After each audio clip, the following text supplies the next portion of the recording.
ഒരു ദിവസം മുത്തു നല്ലൊരു കൊള്ള നടത്താനുള്ള ഒരു വഴിയും തെളിഞ്ഞു വരുന്നില്ലല്ലോ.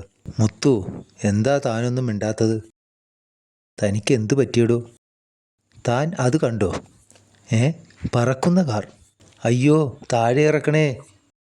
ഇതിലെന്തോ കളിയുണ്ട്, വാ നോക്കാം. ഹി ഹി ഹി.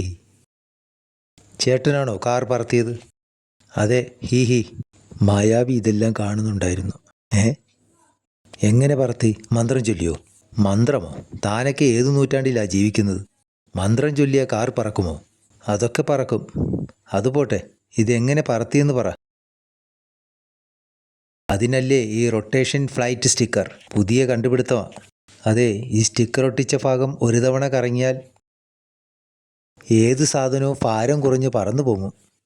ഈയടാ, ഞാൻ സ്റ്റിക്കർ ടയറിലാ ഒട്ടിച്ചത്. ടയർ കറങ്ങി കാർ പൊങ്ങി. ഹി ഹി ഹി.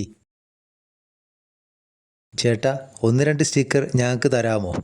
പോലീസ് ജീപ്പ് പറത്താനാ. പറ്റില്ല, ഇത് വിൽക്കാനുള്ളതല്ല. വിൽക്കണ്ട, വെറുതെ തന്നാൽ മതി. ഹി ഹി ഹി. തരില്ലെന്ന് പറഞ്ഞാൽ തരില്ല. ആഹാ, എങ്കിൽ വാങ്ങാൻ ഞങ്ങൾക്കറിയാം. ഹി ഹി ഹി. അയ്യോ വിക്രമ, ഇത് അയാളുടെ കാറാ, നമുക്കിതിൽ പോവാം. ശരിയാ, എന്തിനാ നടക്കുന്നത്? സ്റ്റിക്കർ സൂക്ഷിക്കണേ. നോ പ്രോബ്ലം, ഈ ബാഗിലുണ്ട്. പോലീസ് സ്റ്റേഷനിലേക്ക് വിട്ടോ.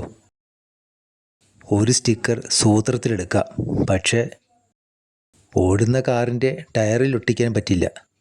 വേറെ വഴിയുണ്ട്, സ്റ്റിയറിങ്ങിൽ ഒട്ടിക്കാം. ഹി ഹി ഹി. ഒരു വളവിനെത്തിയപ്പോൾ വിക്രമൻ സ്റ്റിയറിങ് തിരിച്ചു. അതോടെ അയ്യോ, കാർ പൊങ്ങുന്നേ, ഇതെങ്ങനെ? ദാ സ്റ്റിയറിങ്ങിൽ സ്റ്റിക്കർ. ഇതാരൊട്ടിച്ചു? വലിച്ചു പറിച്ച് കള വിക്രമ. വിക്രമൻ സ്റ്റിക്കർ പറിച്ചെടുത്തതോടെ ചതിച്ചോ? കാറിന് പിന്നെ ഭാരം കൂടി ഇതാ വീഴുന്നേ.